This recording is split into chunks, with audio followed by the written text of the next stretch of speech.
Good morning, ladies and gentlemen. This is a great honor to have amongst us here. We've just heard them, the Deputy Minister from Vietnam, from the Ministry of Industry and Trade, His Excellency Mr. Nguyen Cam Tu, also His Excellency the Secretary of State, Ministry of Commerce from Cambodia, His Excellency Mr. Pan Sorasak. We're very happy to have with us our familiar faces here, the President of CII, Shri Gopalakrishnan, and of course the Managing Director General of the Asian Development Bank, Shri Rajat Nag, several important people from industry here, Excellencies, ladies and gentlemen. I have been spending a lot of time in recent months and weeks in the ASEAN region, and let me just say to you that I have sat for a couple of hours each time I have been anywhere in that region on the banks of the Mekong, and I have watched from Laos. I have watched across the Mekong, looking at Thailand. I have seen Mekong in different parts, in different places, and it's replete with remarkable potential. Not to speak of the enormous cultural heritage that's associated with the banks of the river Mekong, and indeed the history of the Mekong. And then when you see it's the resonance of the same dimensions in our own mighty mother river Ganga, and the combination of the story of the Ganga with the story of Mekong, I think makes for a major epic in the making. And just before walking in here, I said to our colleagues that when I watched the synthesis of music and dances from this region, from the ASEAN region, for the 20th commemoration celebration at Rashtrapati Bhavan, it was only an hour's performance, but I believe it was enchanting. It was uplifting and really fascinating, and that's something that really depicts and reflects the true potential in the story of the cooperation between Ganga and Mekong. Two of the mightiest rivers of the region. There are, of course, other rivers as well, the Brahmaputra, but the two of the mightiest rivers of the region, Mekong and Ganga. And if we can combine the might of these two rivers and the potential that they represent, and that they can unleash, and indeed the historical and cultural context that flows with them, we would be doing the world a great favor, because we would be contributing in a very positive and creative manner to the Asian century. The Asian century, which is spoken of as the 21st century is spoken of as the Asian century, will become a reality by many different contributions that can be made, but I think a very significant and a very wholesome and a very fascinating combination of dimensions can be offered to the 21st century and indeed to the so-called Asian century by the Mekong-Ganga cooperation and in this vast region. I'm absolutely delighted that you are here for looking at the idea of promoting Mekong-India economic cooperation, where policymakers and industry from India, Myanmar, Thailand, Cambodia, Laos, PDR, and Vietnam are going to brainstorm together, to how to deepen and how to give greater substance to this cooperation that in principle we all agree is absolutely imperative and essential for all of us. I've mentioned to you the historical and civilizational linkages that we already have, but in modern economic terms, being of course the cutting edge of our commitment, and governments of all these in this entire region are committed to the welfare of their people and to give in our lifetime to our people much better standards of living and wholesome attributes in their everyday life. And that's what is possible and is just waiting for us to unlock in this entire region. We are excited, India is excited, looking forward to the ASEAN community by the year 2015. It has enormous implications, of course, for ASEAN itself, but great implications for us.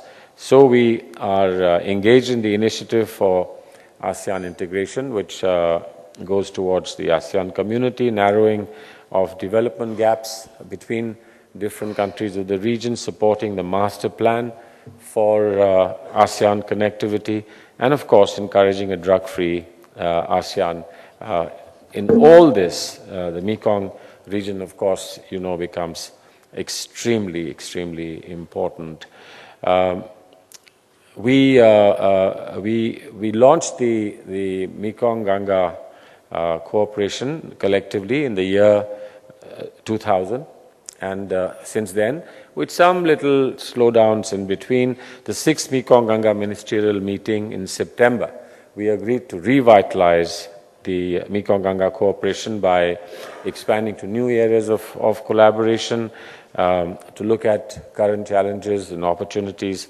And now, as we come out of the, and I hope I'm right about this, we come out of the downward turn and the slowdown in the economic systems in the globe, I think is the chance really for us to make our major contribution, re-emerge from this part of the world to add energy, not just to our entire region, but to the whole world, by looking at those areas where we are already cooperating, collective capacities and process building issues, English language centers and entrepreneurship development centers in the Mekong region, which we continue to strengthen.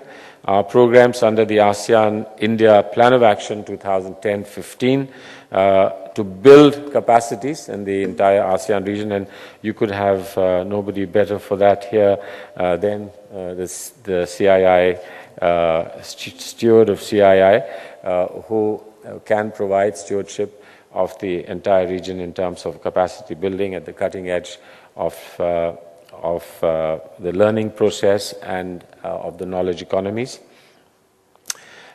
We did a ASEAN-India Trade and Goods Agreement in 2009, and I think those of you who are familiar with the patterns of mutual trade would have seen the impact of that already. And then we've also concluded the Trade in Services and Investment Agreement, which is the next big major dimension, and this will be signed very soon. The resultant free trade area will unlock the potential that I have been talking of, and then we can now proceed to negotiate further on the regional comprehensive economic partnership. But of course, conscious of the fact that as we do this, we have to keep in mind that there are things happening in the Asia-Pacific where we yet have to become partners or participants in what is happening in the Asia-Pacific and the TPP, even as the global trade negotiations continue to flounder and regional agreements. Ultimately, I assume they will contribute to the global trade structure, but in the interregnum, their becoming a reality would be something that we'll have to take on board. And I think CII would do well to look at various combinations and propositions about moving forward with sub-regional, regional trade agreements if the global agreement continues to elude us. What will be the patterns of achievements and challenges that we will face if we do not move faster with the WTO negotiations. Now, I have good news, and I'm sure that those of you who are hands-on involved know that from 2002-2003, in US dollar terms, our trade was $2 billion with the Mekong countries, which is now grown at an annual growth rate of 24.9% over a decade to cross $17.4 billion US dollars in 2012-13. So you can see where we are going from 2 billion to 17.4, and of course it will continue to grow.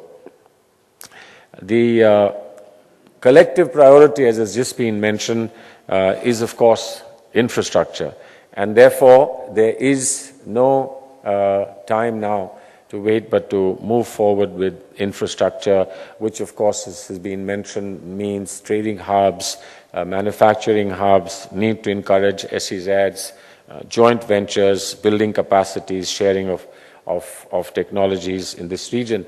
But I think whenever we do all this, the negotiations and the blueprints of what we are to do together in terms of economic impetus and economic growth has to come by what I call an attitude. There is a very significant attitude of being part of the ASEAN. There is a consciousness and an attitude of being part of the ASEAN. And I think the same consciousness and attitude must be invigorated amongst ourselves as part of this larger region, the Mekong-Ganga cooperation region. We must be constantly conscious that we are part of this large family and that we have both expectations and contributions to make. And that is where I was suggesting that we may look at, and India would want to look at, with cooperation from all countries from the Mekong region, ramping up what we did for the 20th anniversary celebration, commemorative summit of ASEAN, where we synthesized music and dance from all the ASEAN countries in a 1-hour performance. And perhaps something of an epic, the story of the Ganga and the story of the Mekong combined together through music, literature, and civilizational dimensions that both offer in an enchanting way, could become the backdrop of this attitudinal convergence and consciousness, as it were, that we want to develop and encourage. Prime Minister Dr. Manmohan Singh visited Brunei last month, and that was the 11th ASEAN India Summit, as well as the 8th East Asia Summit, which we believe was greatly successful. New milestones of cooperation were between ASEAN and of course the Mekong countries were clearly demarcated. There was an overall sense of progress that we have achieved in the plan of action from 2010-2015, but we need to move forward from here towards 2015. I think there was a clear sense that this is one of our most important priority relationships in foreign policy and economic policy terms. So, what are we looking at? Clear message of greater connectivity, geographic, institutional, and people-to-people. Geographic connectivity that is there needs to be enhanced through easier travel. These will be the building blocks really of convergence and cohesion, even as I said, the attitudinal and the consciousness is made to grow. And sitting here, I thought, what a wonderful idea was when Mr. Gopal Krishnan asked me if there's anything CII could do, and I suggested a few things that would be interesting to work for enhancement of India's profile and India's sense of greater energy inputs into our growth story. And then I thought that I would suggest something else. Perhaps CII could think of placing in India somewhere little townships known as the Vietnam Township, the Laopedia Township, the Thai Township, the Cambodia Township, to provide a complete experience of these countries, so that if you entered one of those townships, you came back thinking that you've had one of the best experiences of your lifetime. And I think that this is something that I get an inspiration for from looking at what Haryana has done with tourism. Haryana had no place at all, at least no known place at all, where they could draw tourism when Haryana became a separate state. And then over the years, you saw Chappie Mishra was, I think, then in charge of tourism and as chief secretary. And he looked around, and every little pond that he found in Haryana, he put trees around it, brought a few rocks, brought a few ducks, brought a few deer and animals, and created it into a little heaven. And suddenly, there was an upsurge of tourism into Haryana, and everybody said, let's take the Haryana road, because we can stop at Dabchik and we can stop at such and such places. And there were places where children could see rabbits, and there were places where people could go have a good meal, and there were places there they could ride a camel, and there were places that they would be entertained by an elephant. A state that had no tourism potential at all became a very important and significant tourist attraction. And next door to them was Rajasthan, which had an enormous amount of tourist potential, which again they've explored extensively. But to sit next to Rajasthan and be able to draw tourists, I think, is a remarkable success story. And I think that this is what you could do by having a master plan of drawing little Singapore. So not everybody can travel to Singapore. So you could travel 20 kilometers and get into Singapore. You could travel 30 kilometers and get into Thailand. You can travel 50 kilometers and get into Laopedia or Vietnam. And the fantastic experiences of those countries could be reproduced. I thought, for instance, from Vietnam, my most fascinating experience in Vietnam has been a visit to the Cu Chi tunnels. You are remarkable at being able to tunnel. We could have a model of Cu Chi tunnels here. We could see the remarkable feat during war that was done by the freedom fighters and patriots of Vietnam. I would have even suggested that you make a tunnel from Vietnam to India, because you're good at tunneling. But maybe that's too ambitious. If we could just do something of that nature here, it would be a living experience, bonding people of our region together. Evenings, there could be film shows, there could be sound and light shows, there could be dances. You would know what to do in the evenings. People who come to India for tourism have a lot to do during the day, have nothing to do at night, because we don't have an enormous theatre yet like London has or Paris has. We have no opera. We have nowhere where you can go in the evenings except watch television, and I recommend that you shouldn't watch television if you want to discover India. So this is a suggestion that came to mind, but meanwhile, we will continue to work on the India-Myanmar-Thailand trilateral highway. So equipment for all these things that I'm suggesting could come more easily. We meet annually for the ASEAN Connectivity Coordination Committee. We will be reviewing very shortly the implementation of the progress on trilateral highway.